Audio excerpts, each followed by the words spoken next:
There is such a book with no words, and this book reveals all secrets and divine wisdom of the way of heaven.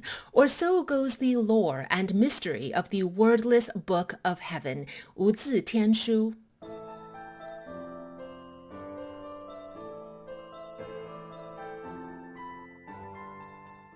The Wordless Book of Heaven is a sacred relic in Chinese and Taoist myth and mysticism. What's inside? That's the mystery. But it's said to hold the divine blueprint of the cosmos, the secrets of immortality, and wisdom on all things, seen and unseen.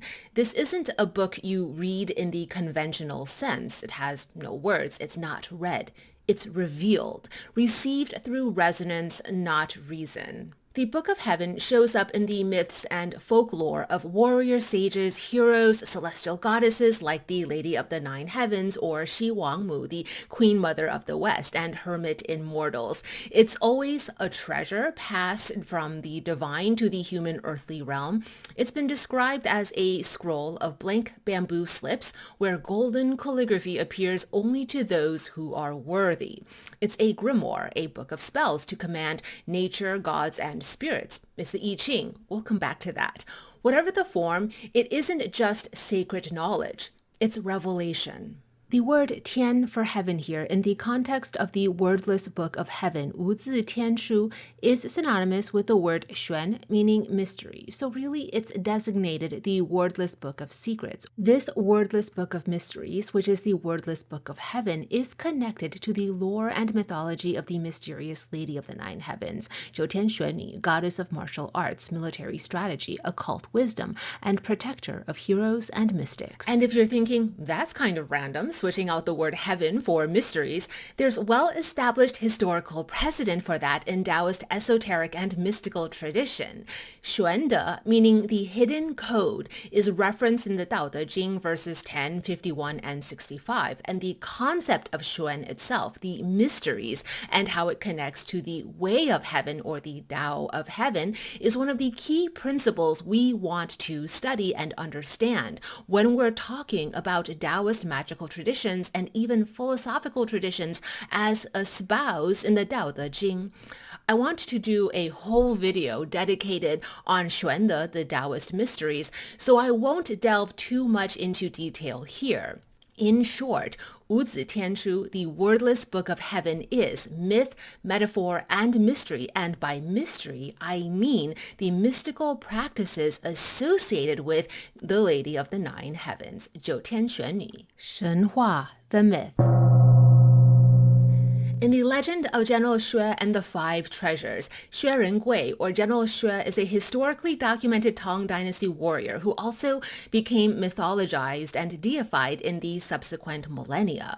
The story of General Xue became a bit of a folkloric motif or narrative tradition in Chinese culture, a mythic archetype. Think like Hercules or King Arthur or Sun Wukong, the Monkey King. It's very much in line with the epic heroic traditions of Gilgamesh or the Iliad. If you ever have a chance to look into that legend, highly recommend. There's even a Mulan-coded woman warrior, Fan Li Hua, who is part of the legend of General Xue. In the interest of time, I'm going to give the nutshell, soundbite version of one telling of the myth. The general comes across a green dragon, or azure dragon, in a mountain cave, and the dragon is locked up with 9 chains. The green dragon is like, woe is me, please help.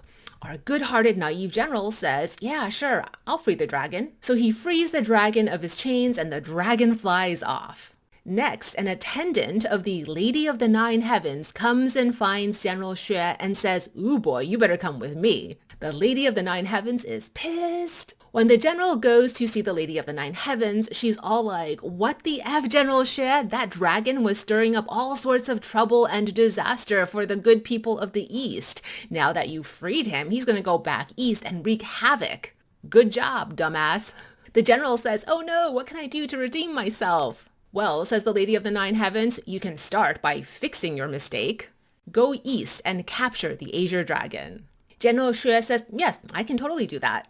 Lady of the Nine Heavens says, no, you can't. That dragon is way too powerful. So I'm going to give you 5 treasures. You're going to need these 5 treasures in your harrowing journey and adventures eastward. There were also these magical steamed buns shaped like animals, and when you eat the buns, you gain the magical strengths and skills of those animals, but I'm trying not to go too off topic. Like I said, look into the folktale because it's awesome. Now back to the 5 treasures. The first of the 5 treasures is the white tiger whip. In traditional Chinese martial arts, there's a weapon called the 9-section chain whip, where 9 sectioned off metal rods are joined end to end like a chain and you, well, whip it around. Says the girl who knows nothing about martial arts. The second of the 5 treasures is the heavenly thunder bow. Thunder, one of the 8 trigrams of the Ba Gua, by the way, not to mention hexagram 51, thunder over thunder of the I Ching. Heaven and bow, as in archery. The Lady of the 9 Heavens also gives General Xue 5 cloud-piercing arrows. Cloud-piercing, meaning these arrows can kill ghosts and demons. The fourth of the 5 treasures is a water-fire robe. Water-fire is a metaphor for things that are fundamentally opposed, a metaphor for disaster or hardship. As each of these 4 treasures are presented to our warrior hero, the treasures are surrounded by a magnificent rosy amethyst and gold halo. And then there is one more treasure. The fifth of the 5 treasures was a plain-looking book without a single word written upon it. The general asks the goddess, "What is that?" The Lady of the 9 Heavens said to the general, "This is the Wordless Book of Heaven, a rare treasure only you can read. When trouble comes or questions arise, burn incense, pray before heaven, and the answers will appear. But speak of its secrets to no one. Now go." A couple of key learnings here. 1, the Book of Heaven is divinatory. To receive it, there must first be invocation, and so in a sense, it is also initiatory. The goddess specifically instructs our warrior hero that for the book to reveal the answers he's looking for, he's got to pray before heaven, invocation, and burn incense, symbolic of an offering to the gods. And then the answer he receives is only for him to know. There's quite an emphasis on secrecy as well. Needless to say, the occultist is going to see the 5 treasures as corresponding with the Xing 5 phases or 5 elements and the esoteric symbolic function of these 5 treasures. So here's a table for you nerds to pause on. Another legend involving the Wordless Book of Heaven is of Guiguzi, Master Guigu, a hermit and Taoist ceremonial magician from the Warring States period sometime during the 4th century BC. Guzi, Phantom Valley, according to Sima Qian's records of the Grand Historian, was a location. So Guiguzi means master from the Phantom Valley. He was a brilliant military strategist, mathematician, master of the occult sciences and arts, diviner, and considered a polymath. Legend goes when Guiguzi was a disciple. Legend goes when Guiguzi was a disciple, his master of 9 years ascended to heaven as an immortal and before doing so, left behind the Book of Heaven for Guiguzi to inherit. This Book of Heaven had no words in it, hence the Wordless Book of Heaven. Confounded and also mourning the loss of his master teacher, Guiguzi retreats as a hermit into a mountain cave. It's always a mountain cave, to cultivate the Tao. The whole time he was there, meditating, cultivating the Tao, what have you, he had the scroll of bamboo slips, the totally blank word of heaven, open in front of him. Finally, after much contemplation and study, one night he couldn't sleep, stirred awake, thinking on the troubles and turmoil of the kingdom. He got up, lights up mountain pine, and as soon as he lit up the pine, ancient calligraphy of golden light glimmers. In an instant, he understood all. That book spoke of endless changes and journeys told through the lines of yin and yang. In Chinese, yin yang shu means the occult arts, esoteric wisdom. It translates more literally to the art of yin and yang. Which is to say, the I Ching, the 64 hexagrams of the Oracle of Change, is a wordless book of heaven. And the art of yin and yang, meaning the occult arts, esoteric wisdom, can be learned and mastered if and when the Book of Changes reveals itself to you. Myth, metaphor, and mysteries converging. It's not the 64 I Ching hexagrams in cycle that is the Book of Heaven. It's how you come to study and master comprehension of the I Ching, your personal gnosis of it, that is the Wordless Book of Heaven. 隐喻, the metaphor. While born out of mythology, the Wordless Book of Heaven is also a metaphor. It's a symbol for expressing a particular abstract thought. Across different mystery traditions, there are and have been many different specific titles for books of heavens, but they are altogether one book, the Wordless Book of Heaven. And that's important and relevant to the very concept of the Book of Heaven as a metaphor. Throughout history, there have been many title references to a book of heaven, Tiān Xuán, but all with the same shared premise of myth, metaphor, and mystery. Let's just cover three. The Lingbao Book of Heaven, which refers to Lingbao, the supreme pure one among the three pure ones. According to myth, he transcended and became a pure one after inheriting and studying Mahayana Buddhism.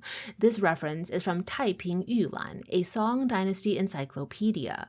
This Book of Heaven is housed in a celestial palace in the 9 heavens, guarded by jade maidens, says the encyclopedia. The Taiping Yulan Imperial Discourse of the Great Peace also references a mysterious book with floating, ever-changing, ever-in-movement words painted in a royal amethyst or purple, like purple clouds, a secret treasure of the Western mother goddess, Xing. The book's meaning is obscure, and it has no title or text. And while there are words inscribed in that mystical amethyst, you and I cannot see that text, and the contents of the book remains a mystery except for those who the goddess has granted access, in which case they receive revelation of the 9 heavens codex. Then there's the Liujia or 6-Jia Book of Heaven. Recall the reference to Liujia from a previous video, the secret book of the 3 sovereigns, where we explained that Liujia means power and knowledge over all aspects of time and space. You'll find this reference in the secret method of praying the 6-Jia or Liujia of the Shangqing, which is part of the Taoist canons, a grimoire on how to command gods and demons. Then there's the Duanjia Book of Heaven. This one's from the literary historical epic Romance of the 3 Kingdoms. Yeah, it's fiction, but it's like the King Arthur Camelot tales referencing the Holy Grail. Duanjia is a form of divination using the Taiyi 9 palaces. This Book of Heaven teaches you how to command the wind and rain, in addition to knowing anything you could want to know. On a fun note, the Liujia Book of Heaven is also referenced in the 3 kingdoms. The book is both singular and plural simultaneously. It's a codex, a catalog, a multi-volume encyclopedic catalog, a collection of esoteric writings of the 9 heavens. That descriptive comes straight out of the Taiping Yulan. Shu Lu means codex. It's got multiple volumes, illustrations, diagrams, commentaries, and assortment of information, a bit like an encyclopedia or Wikipedia or generative AI or the Akashic Records. To bring it all together, there are 6 points of commonality that define or characterize the Wordless Book of Heaven. It comes from heaven and delivered to us by the mysterious Lady of the 9 heavens. It is ineffable, meaning the magnificence and majesty of the experience cannot be adequately put into words, and therefore there are no words. Just as a book of chapters and tables, this Book of Heaven is structured after the 9-sector Luoshu magic square. Luoshu, by the way, means book, the book of the river Luo. The Luoshu is also a diagram of the 9 heavens, so it is related to the Book of Heaven, Tiān Xuán. It is a book because it is knowledge and information encoded in signs and symbols transmitted from one to another. It is premised on yin-yang metaphysical theory, which in itself is a statement that belies the concept's complexity. This wordless Book of Heaven must be received or inherited, endowed, transmitted from heaven to earth, with humanity as the vessel. all books of heaven have fundamentally in common these 6 attributes. Implicit to the Book of Heaven being structured after the Luoshu magic square, itself called a book, and it being premised on yin and yang, is the Book of Heaven is received, revealed to you by the I Ching, which is to say the reason it's wordless is because the moment you solidify knowledge into words, it takes on one fixed perspective. But the knowledge that the Book of Heaven imparts us with is not one fixed perspective, which is why it must remain wordless. That there are multiple different texts and versions and volumes for the Book of Heaven, books of heaven, is to convey the important point that it is personal gnosis. It's received by you and only you, and once received, it must remain secret by you. There's no way for you to transmit what you know to anybody else.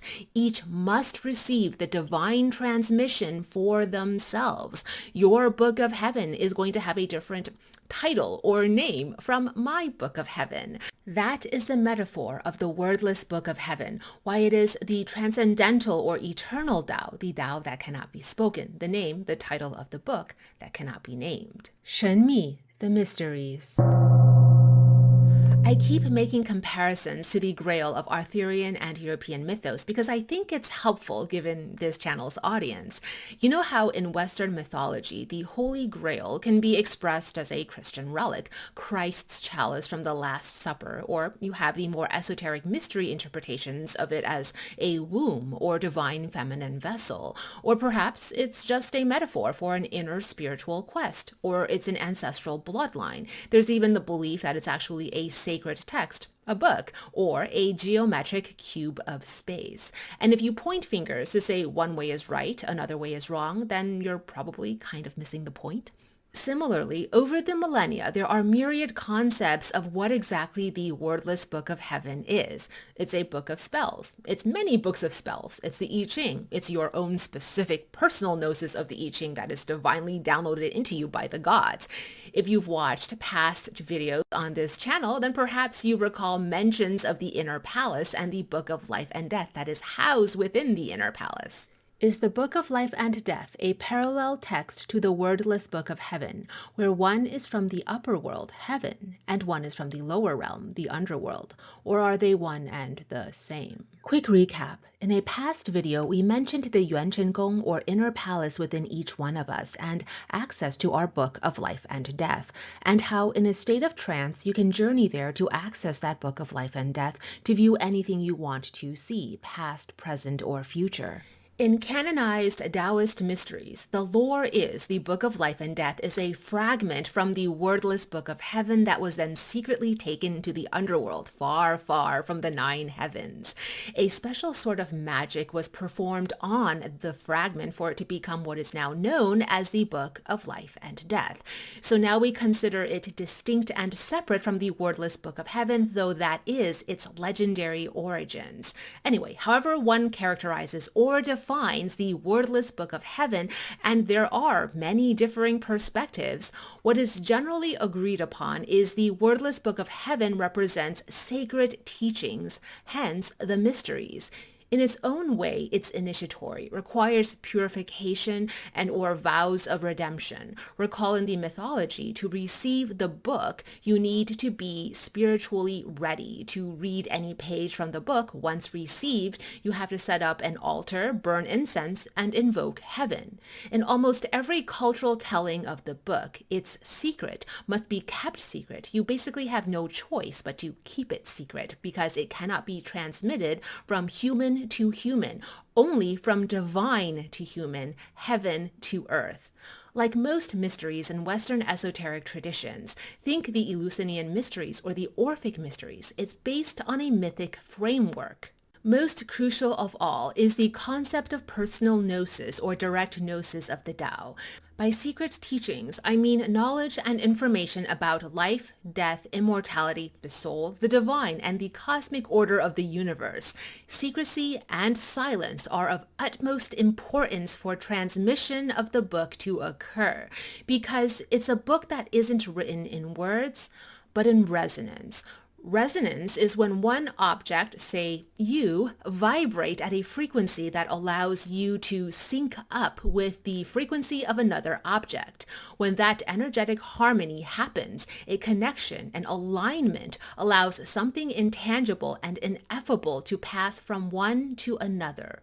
And so to receive the Wordless Book of Heaven, you need to cultivate yourself to vibrate at that divine frequency so the resonant connection can take place. And then once the connection takes place, you'll receive the book. Because the book is not read, it's revealed. To begin cultivating alignment and resonance with the Tao so that you can receive your transmission of the Wordless Book of Heaven, we look to the I Ching, Oracle of Changes. Study of the I Ching is how you cultivate that alignment and resonance because it trains you on how to think, how to intuit, and how to interpret. The Wordless Book of Heaven corresponds with Earth, as we discussed earlier, because it is divinity dwelling here in the physical world, only where the physical has consecrated itself to be a resonant vessel for the divine. Like the trigram Earth, a wordless book is in the state of receiving exalted yin. Through living in alignment with the way of heaven, with the Lady of the Nine Heavens as your spiritual guide while here on earth, you become the physical vessel capable of receiving the Book of Heaven.